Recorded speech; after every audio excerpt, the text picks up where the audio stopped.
Rupert Sheldrake. De perros que saben que sus amos están camino de casa. Y otras facultades inexplicadas de los animales. Con mi agradecimiento a todos los animales de los que he aprendido. Introducción. Kate Laufer, comadrona y trabajadora social de Solbergmoen, Noruega, trabaja con un horario extraño y regresa a su casa de manera inesperada. Sin embargo, siempre que Walter, su marido, está en casa, la recibe con una taza de té recién hecho. ¿Qué es lo que explica este misterioso sentido del tiempo de Walter? El terrier de la familia, Tiki. Esté donde esté y haga lo que haga, dice el doctor Laufer, cuando Tiki se lanza a la ventana y se queda en el antepecho, sé que mi mujer está de camino a casa. Siempre que suena el teléfono en la casa de un conocido profesor de la Universidad de California en Berkeley, su mujer sabe y en el otro extremo de la línea está su marido. ¿Cómo? Porque Whiskins, el gato plateado de la familia, se lanza al teléfono y manotea el receptor. Muchas veces consigue descolgarlo y emite apreciables maullidos, claramente audibles para mi marido, al otro lado de la línea, dice la señora. Pero si llama cualquier otra persona, Whiskins no se inmuta. Julia Orr creía que sus caballos se habían instalado con toda felicidad en su nueva caballeriza cuando se mudó de Skirmet, Buckinghamshire, a una granja situada a unos 15 kilómetros de distancia. Pero Badger, una yegua galesa de 24 años, y Tango, de 22, simplemente esperaban su oportunidad. 6 semanas después, una noche en que la tormenta arrancó la puerta de su campo, aprovecharon la ocasión. Al amanecer aguardaban pacientemente en la puerta de la antigua casa de la señora Orr. Habían encontrado el camino de regreso por pistas y senderos desconocidos, dejando a su paso reveladoras huellas de sus cascos en la hierba y en bancos de flores. El 17 de octubre de 1989, Tirza Eck, de Santa Cruz, California, vio que su gata subía a toda prisa a la buhardilla y se escondía, cosa que nunca había hecho hasta entonces. Parecía aterrorizada y se negó a bajar. 3 horas después se produjo el seísmo de Loma Prieta, que destruyó el centro de Santa Cruz. Perros que saben cuando sus amos están regresando a su casa, gatos que responden al teléfono cuando llama una persona a la que están vinculados, caballos capaces de encontrar el camino de regreso a su casa en un terreno desconocido, gatos que anticipan terremotos. He aquí algunos de los aspectos del comportamiento animal que sugieren la existencia de formas de percepción que escapan a la comprensión científica actual. Tras 5 años de extensa investigación sobre las capacidades inexplicadas de los animales, he llegado a la conclusión de que muchos de los relatos de los amos de animales domésticos están bien fundados. Hay animales que parecen tener realmente poderes de percepción que trascienden con mucho los sentidos conocidos. Las misteriosas capacidades perceptivas de los animales no son ninguna novedad. Hace siglos que la gente las viene observando. Millones de dueños de animales domésticos las han experimentado personalmente. Pero, al mismo tiempo, hay mucha gente que se siente obligada a negar esas capacidades o a trivializarlas. La ciencia institucional las ignora. Los animales domésticos son los que mejor conocemos, pero su comportamiento más sorprendente e inquietante se trata como algo carente de auténtico interés. ¿A qué se debe esto? Una razón es el tabú que impide tomar en serio a los animales domésticos. Este tabú no se limita a los científicos, sino que es resultado de la doble actitud que adopta el conjunto de nuestra sociedad en relación con los animales. Durante las horas de trabajo nos comprometemos con el progreso económico, fomentado por la ciencia y la tecnología y basado en la visión mecanicista de la vida. Esta perspectiva, que se remonta a la revolución científica del siglo XVII, deriva de la teoría de Renato Descartes para la que el universo era una gran máquina. Aunque con otras metáforas, de asimilar el cerebro a la máquina hidráulica de la época de Descartes y al conmutador telefónico de la generación que nos antecedió, se ha pasado, como hoy está en boga, a ver en un ordenador, se sigue concibiendo la vida en términos de maquinaria. En las plantas y los animales se ven autómatas genéticamente programados, a la vez que se da por supuesta la explotación de los animales.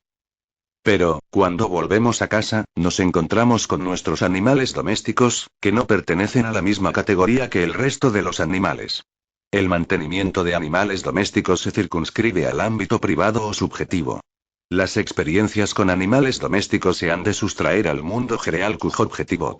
Hay un abismo gigantesco entre los animales de compañía, a los que se trata como miembros de la familia, y los de las granjas fabriles y los laboratorios de investigación. Las relaciones que tenemos con nuestros animales de compañía se basan en otra clase de actitud, más en una relación de tú a tú que en el enfoque de yo a eso, que es la que la ciencia estimula. Como he dicho en el prefacio, yo mismo he experimentado esta división de una manera particularmente intensa. Ya sea en el laboratorio, ya en el campo, es típico que los investigadores científicos traten de evitar conexiones emocionales con los animales con los que realizan la investigación. Aspiran a una objetividad distante. En consecuencia, no es probable que encuentren modalidades de conducta que dependan de las relaciones estrechas entre los animales y las personas.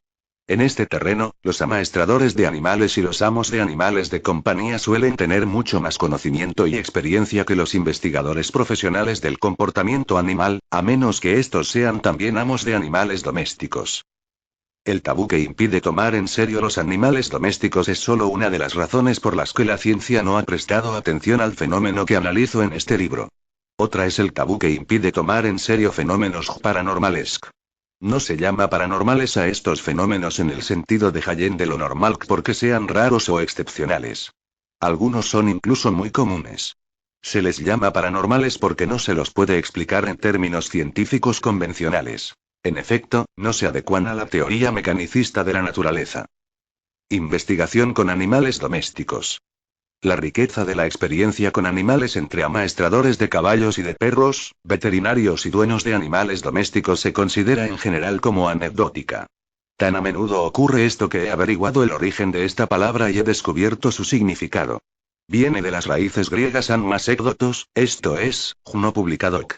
Una anécdota es una historia que no se ha hecho pública. Ciertos campos de investigación, como por ejemplo la medicina, descansan en gran medida en anécdotas, pero, cuando se las hace públicas, dejan literalmente de ser tales para elevarse a la categoría de casos clínicos. En el curso de la investigación que se describe en este libro me he encontrado con que hay muchas personas que tienen experiencias muy similares en cuanto a la percepción de sus animales.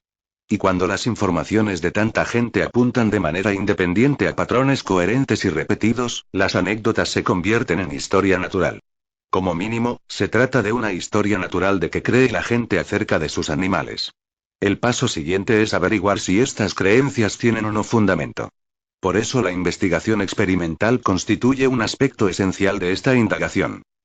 Uno de mis libros preferidos de biología es Las variaciones de los animales y las plantas por efecto de la domesticación, de Charles Darwin, cuya primera edición data de 1868. Está lleno de información que Darwin reunió a partir de naturalistas, exploradores, administradores coloniales, misioneros y otros, con quienes mantuvo correspondencia en todo el mundo. Estudio publicaciones como Poultry's Chronicle y Dego Severry Gromes Register. Cultivo personalmente 54 variedades de grosella silvestre. Se inspiró en la experiencia de aficionados a los gatos y los conejos, de los criadores de caballos y perros, cuidadores de abejas, granjeros, horticultores y otras personas experimentadas en animales y plantas. Se afilió a 2 clubes de palomas de Londres, crió todas las variedades que pudo conseguir y visitó a los aficionados más destacados para observar sus aves. Los efectos de la crianza selectiva en animales domésticos y plantas, que hombres y mujeres prácticos observaban con tanta atención, proporcionaron a Darwin su prueba más vigorosa del poder de la selección, ingrediente esencial de su teoría de la evolución por selección natural. Desde la época de Darwin la ciencia se ha ido separando cada vez más de la rica experiencia de quienes no son científicos profesionales. Todavía hay millones de personas con experiencia práctica en palomas, perros, gatos, caballos, loros, abejas y otros animales, como en manzanos, rosales, orquídeas y otras plantas. Todavía hay decenas de miles de naturalistas aficionados. Pero, hoy en día, la investigación científica se limita casi por completo a las universidades y los institutos de investigación y está a cargo de profesionales con título de doctor. Esta exclusividad ha empobrecido gravemente la biología moderna. ¿Por qué no se ha realizado esta investigación? La investigación acerca de las capacidades inexplicadas de los animales que describo en este libro se ha visto facilitada por recursos técnicos modernos, como los ordenadores y las cámaras de vídeo, pero en principio se trata de investigaciones que se podían haber llevado a cabo hace 100 años o más. Que solo se encuentren en una etapa inicial es el tributo que se cobra la fuerza de los tabúes contra esas investigaciones. A mi juicio, si ignoramos esos tabúes obtendremos grandes ganancias. También creo que tenemos mucho que ganar de la aplicación de un enfoque científico. Pero la palabra científico puede tener diferentes significados. Con harta frecuencia se equipara la cientificidad a un dogmatismo obcecado que trata de negar o desprestigiar lo que no se adapta a la visión mecanicista del mundo. Por el contrario, tal como yo lo empleo, el término científico se refiere a un método de investigación con amplitud de miras, que presta atención a la evidencia y pone a prueba explicaciones posibles por medio del experimento. El camino de la investigación responde mejor al espíritu de la ciencia que el camino de la negación. Y no cabe duda de que es más divertido. Estas diferentes actitudes científicas encuentran ilustración en el relato acerca de Hans, el caballo inteligente, que suele emplearse para justificar el desprecio de los poderes animales aparentemente sin explicación. Por mi parte, extraigo de la historia la enseñanza contraria, a saber, que es un ejemplo de la necesidad de investigar los fenómenos inexplicados, no de negarlos. La historia de Hans, el caballo inteligente. Antes o después, todo el que se interese por los poderes inexplicados de los animales se encontrará con la historia de Hans, el caballo inteligente.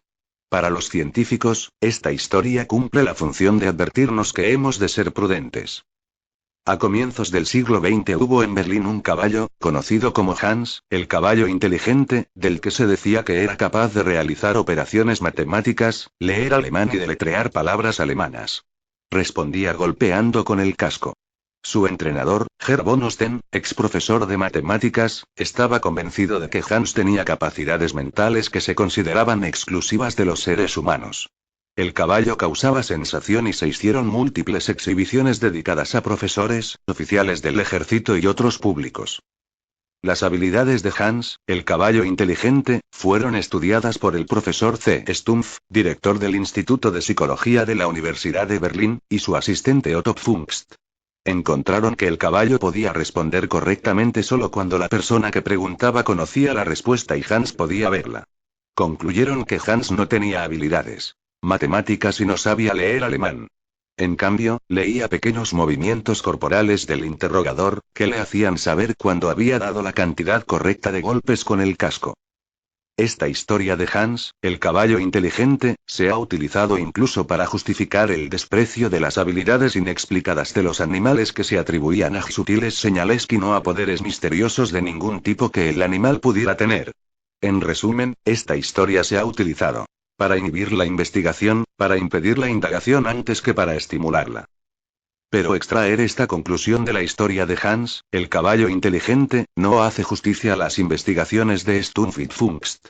En vez de negarla, estos investigaron una afirmación discutible, lo que requería valor, pues sus conclusiones se opusieron a las creencias de muchos de sus colegas. Las capacidades de Hans, el caballo inteligente, no eran discutibles porque se supusiera que implicaban poderes psíquicos, sino más bien porque se suponía que aquellas demostraban que los animales podían pensar. Muchos científicos, sobre todo darwinianos, se sentían felices de creer que Hans, el caballo inteligente, fuera capaz de realizar operaciones aritméticas y de entender alemán. Les agradaba la idea de que los animales fueran capaces de pensamiento racional porque eso minaba la creencia convencional de que el intelecto humano era único. Preferían la idea de evolución gradual, de diferencias de grado entre los seres humanos y los animales no humanos, antes que la de diferencias de calidad. A la inversa, los tradicionalistas se mostraban muy escépticos respecto de Hans, el caballo inteligente, porque pensaban que las facultades mentales superiores eran exclusivas del hombre. Los hallazgos de Stumpf y Pfungst apoyaban a los tradicionalistas y eran impopulares entre los darwinianos decepcionados que temían que los puntos de vista eclesiásticos y reaccionarios sacaran provecho de las conclusiones. Aunque a veces los biólogos se refieren al efecto Hans, el caballo inteligente como una razón para despreciar todas las habilidades inexplicadas en los animales, el efecto es completamente específico. Depende del lenguaje corporal, que en los caballos, lo mismo que en muchas otras especies, es un elemento importante en su comunicación recíproca.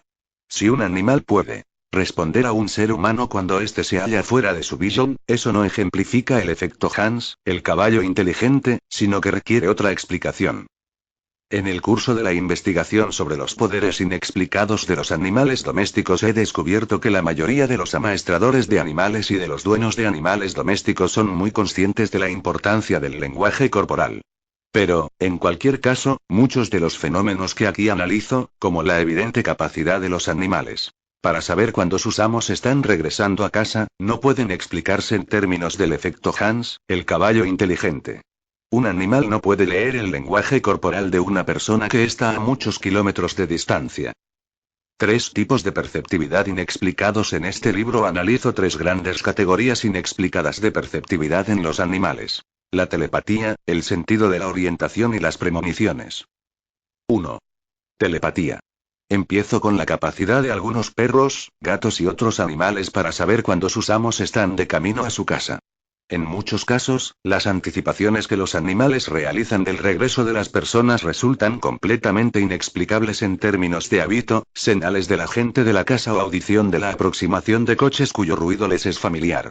En experimentos con cintas de vídeo se ha visto que hay perros capaces de anticipar el regreso de sus amos en momentos escogidos al azar, aun cuando estén viajando en taxis u otros vehículos extraños para el animal. De alguna manera, las personas comunican telepáticamente su intención de volver a casa. Hay animales de compañía que también responden telepáticamente a una variedad de otras intenciones humanas y reaccionan a llamadas y órdenes silenciosas. Algunos saben cuándo está al teléfono una persona determinada. Algunos reaccionan cuando su amo sufre o agoniza en un sitio lejano. Sugiero que la comunicación telepática depende de vínculos entre personas y animales y que esos vínculos no son meras metáforas, sino conexiones reales. Se conectan a través de campos llamados campos mórficos. Presento estos campos en el capítulo I, en el que también analizo la evolución de los vínculos entre seres humanos y animales. 2. El sentido de orientación. Las palomas mensajeras pueden encontrar el camino de regreso a su palomar a través de centenares de kilómetros de terreno desconocido. Las golondrinas migratorias europeas viajan miles de kilómetros hasta sus fuentes de alimentación en África para regresar en primavera a sus tierras nativas, incluso al mismísimo edificio donde previamente habían anidado. Su capacidad para navegar hacia destinos lejanos sigue aún sin explicación y es imposible explicarlo en función del olfato ni de ninguno de los otros sentidos conocidos, ni siquiera de una suerte de brújula biológica. Algunos perros, gatos, caballos y otros animales domesticados también tienen un buen sentido de orientación y encuentran su camino a casa desde lugares que desconocen y a muchos kilómetros de distancia. Los animales parecen atraídos a su destino deseado como si una banda elástica invisible los mantuviera ligados a ese sitio. Estas conexiones podrían explicarse en términos de campos mórficos. A veces los animales no vuelven a lugares determinados, sino a determinadas personas. Hay perros capaces de encontrar a sus dueños, que se han marchado sin ellos, en lugares lejanos en los que nunca han estado. El rastreo olfativo de la persona podría explicar algunos casos, cuando las distancias son cortas, pero en otros casos la única explicación viable parece ser una conexión invisible entre el animal y la persona a la que está ligado. Una vez más, cabe la comparación con una banda elástica estirada, que yo atribuyo al campo mórfico que vincula al animal con su amo. 3. Premoniciones. Algunas premoniciones pueden explicarse en términos de estímulos físicos. Por ejemplo, las perturbaciones de algunos animales antes de un seísmo pueden ser reacciones a sutiles cambios eléctricos y los perros que alertan a sus amos epilépticos de un ataque inmediato pueden advertir sutiles temblores musculares u olores insólitos. Pero hay otras premoniciones que parecen implicar misteriosos presentimientos que desafían nuestros supuestos usuales acerca de la separación entre pasado, presente y futuro. La telepatía, los sentidos de orientación y la precognición son ejemplos de lo que algunos llaman percepción extrasensorial o P. Otros los califican de sexto sentido, o séptimo sentido, o, en todo caso, un sentido o sentidos adicionales. Otros los denominan paranormales. Otros, parapsicológicos. Todos estos términos concuerdan en apuntar allende los límites de la ciencia establecida. Percepción extrasensorial significa literalmente percepción más allá o al margen de los sentidos. A primera vista, la expresión sexto sentido parece significar lo opuesto, porque implica una perceptividad en el marco de los sentidos, aunque mediante otro tipo de sentidos, que hasta ahora la ciencia no reconoce. Este conflicto desaparece si se entiende extrasensorial que en el sentido deja al margen de los sentidos conocidos. Ni la expresión percepción extrasensorial, ni la de sexto sentido, sugieren que son estos fenómenos, ni cómo se producen. Simplemente nos dicen lo que no son. No se los puede explicar en términos de los sentidos conocidos. Los tres tipos de perceptividad, la telepatía, el sentido de orientación y las premoniciones parecen mejor desarrollados en especies no humanas, como los perros, que en las personas. No obstante, también se producen en el dominio humano. Los poderes parapsicológicos humanos o sexto sentido parecen más naturales, más biológicos, cuando se los considera a la luz de la conducta animal. Gran parte de lo que hoy se presenta como paranormal parece normal cuando se amplían nuestras ideas de normalidad. La ciencia solo puede progresar si trasciende sus límites actuales. En este libro aliento la esperanza de mostrar que es posible investigar científicamente habilidades inexplicadas de los animales y hacerlo de maneras no invasoras ni crueles. También sugiero una variedad de formas en que los dueños y los estudiosos de animales podrían realizar importantes contribuciones a este nuevo campo de investigación. Tenemos mucho que aprender de nuestros animales de compañía. Y ellos tienen mucho que enseñarnos sobre la naturaleza animal, y sobre nosotros mismos.